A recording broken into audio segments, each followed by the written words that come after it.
बिस्मिल्लाहिर्रहमानिर्रहीम। आज हम chapter 13 current and electricity inter part 2 physics के एक्सरसाइज शॉर्ट क्वेश्चन अटेम्प्ट करेंगे which is very very important. तो हमारे पास जो 13.1 है वो एक्सरसाइज प्रॉब्लम हम स्टार्ट करते हैं। तो वो कहता है आप potential difference is applied across the ends of a copper wire. एक कॉपर वायर है, उसके एंड्स में हमने पोटेंशियल डिफरेंस अप्लाई किया है। वो कहता है what is the effect on drift velocity of free electrons. उस ड्रिफ्ट वेलोसिटी पे क्या फ़र्क पड़ेगा जब इंक्रीजिंग द पोटेंशियल डिफरेंस, हम पोटेंशियल डिफरेंस को इंक्रीज करते हैं। Second case decreasing the length and temperature of the wire, तो जब हम लेंथ और टेम्परेचर को डिक्रीज करेंगे जब क्या इफेक्ट होगा। तो देखिए जब हम पोटेंशियल डिफरेंस इंक्रीज कर रहे होते हैं तो इलेक्ट्रिक फील्ड भी इंक्रीज करती है, और जब इलेक्ट्रिक फील्ड इंक्रीज करेगी तो हमारे पास जो एवरेज वेलोसिटी होगी कोलिजन की वो भी इंक्रीज करेगी। तो जो ड्रिफ्ट वेलोसिटी होती है एज पर given relation V D directly proportional electric field के, तो हमारे पास जो ड्रिफ्ट वेलोसिटी होगी वो भी इंक्रीज करेगी।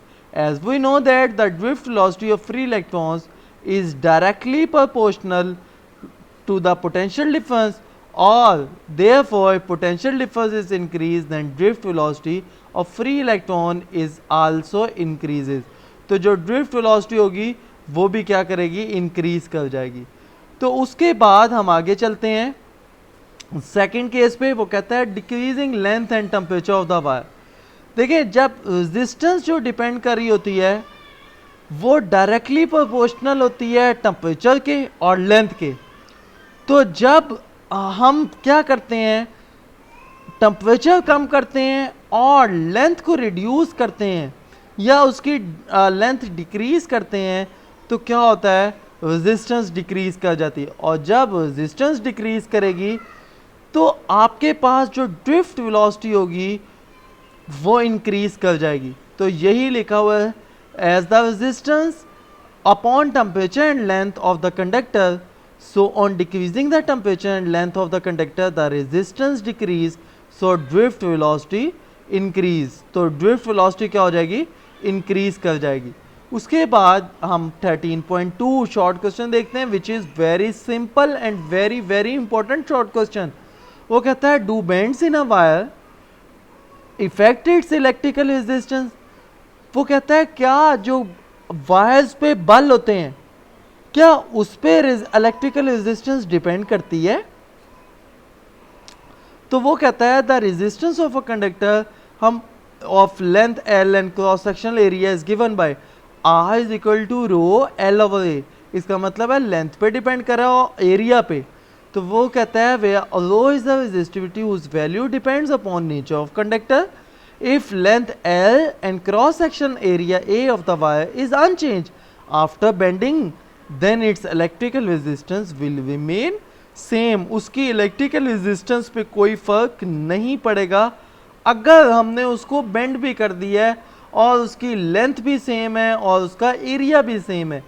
तो हमारे पास कोई भी बल आ जाए तो बल पे डिपेंड नहीं करेगी, लेंथ और एरिया का चेंज हो रहा है तो रेजिस्टेंस उस पे डिपेंड करेगी।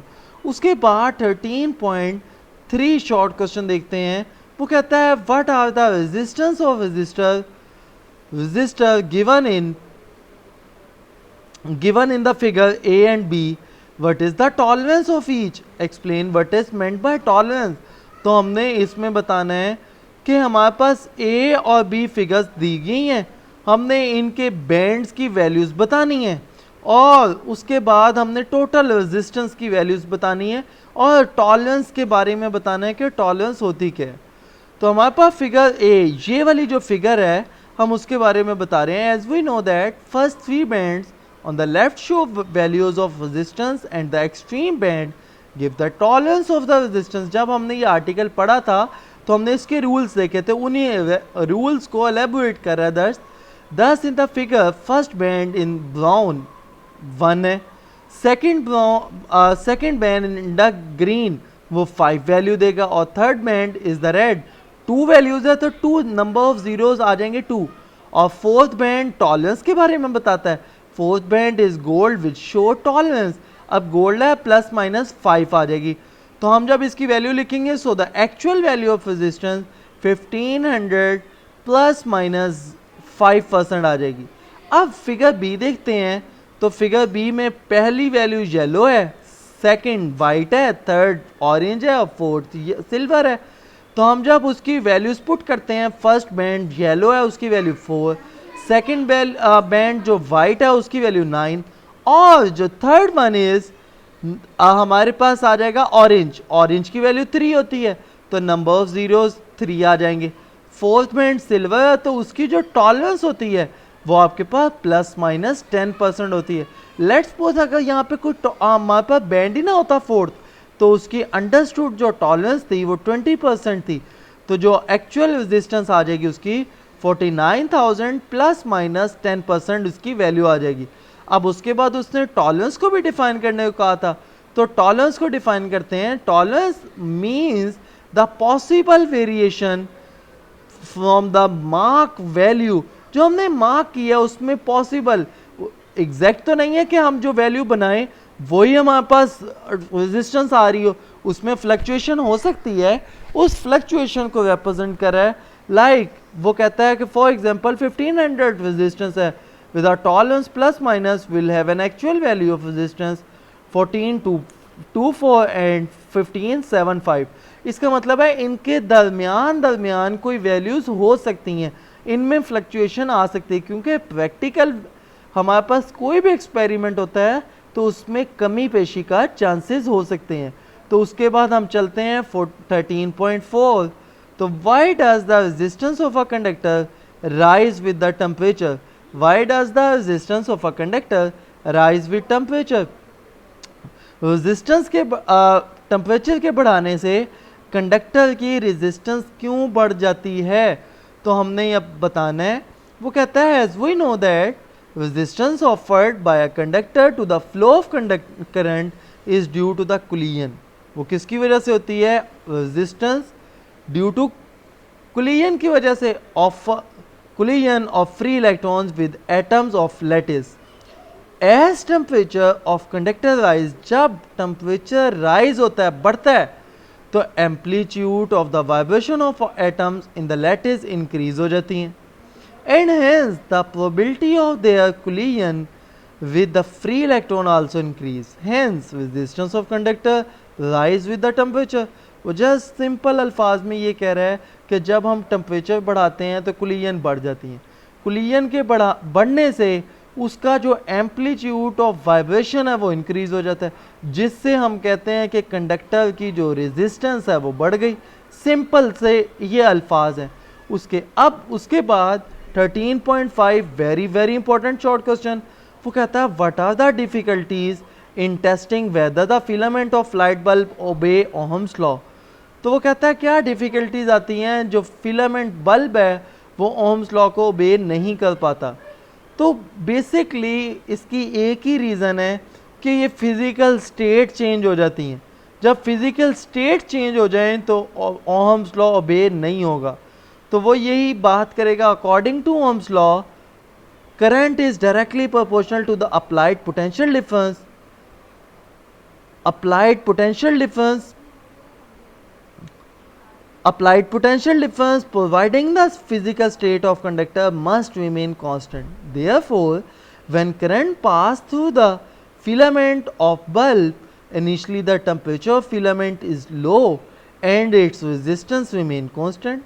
Hence, filament obey Ohm's law. But जैसे जैसे टाइम पास करता है, with the passage of time its temperature increase, उस फिलामेंट का जो रेजिस्टेंस होती है उसका टेम्परेचर राइज होता है, so the resistance of filament increase, therefore Ohm's law is not valid due to increase in temperature. जब टेम्परेचर चेंज होगा तो उसकी फिजिकल स्टेट चेंज हो जाएगी, उस वजह से हम कहेंगे कि यहाँ पे ओहम्स लॉ ओबे ही नहीं कर रहा। उसके बाद is the filament resistance lower और higher in 500 watt 220 volt light bulb than in 100 watt and 220 volt bulb। वो कहता है कि किसकी रेजिस्टेंस हमारे पास ज़्यादा होगी, किसकी कम होगी, जबकि दो केसेस उसने दे दिए।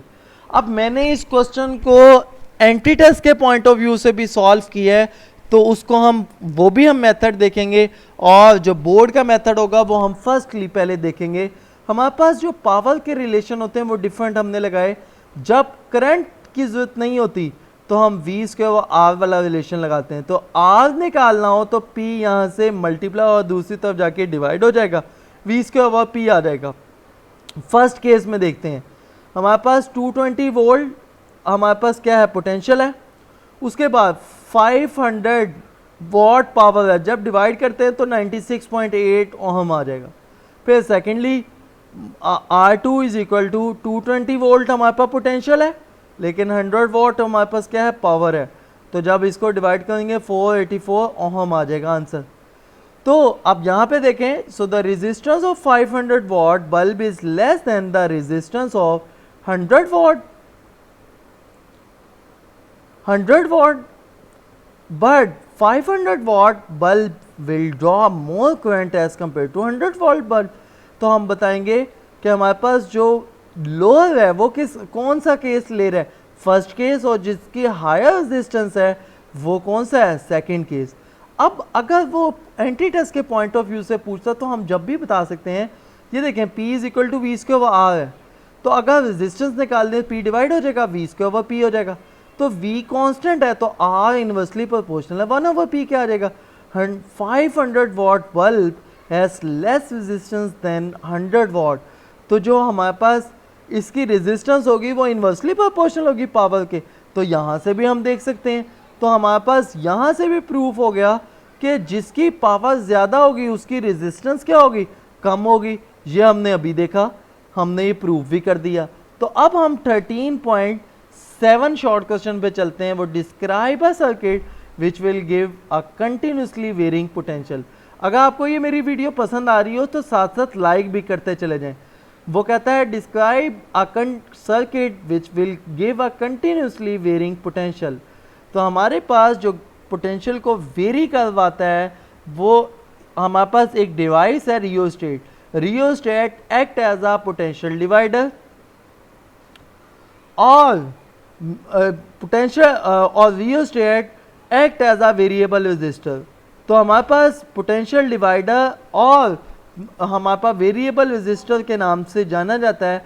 तो जो वेरिएबल हमारे पास पोटेंशियल डिफरेंस देगा तो हम वो कहते हैं potential difference V is applied across the ends A and B of the rheostat in the figure the current I passing through the R। ये हमने सर्किट बनाया हुआ है।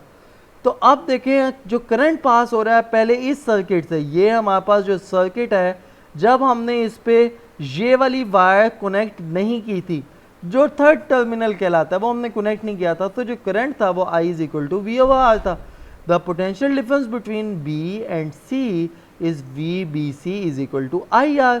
क्योंकि IR क्यों यूज करें, I तो करंट है I, और स्मॉल r B और C टर्मिनल के दरमियान ये स्मॉल r रेजिस्टेंस यूज की है, तो I R आ जाएगा। अब I की वैल्यू VBC में हम पुट करते हैं तो V over R into small r आ जाएगा। अब स्मॉल r व कैपिटल R इंटू V कहते हैं, तो R क्या है हमारे पास, रेजिस्टेंस ऑफ वायर AB, ये कैपिटल R A और B के दरमियान रेजिस्टेंस है, और स्मॉल r वो रेजिस्टेंस किसके दरमियान है, B और C टर्मिनल के साथ।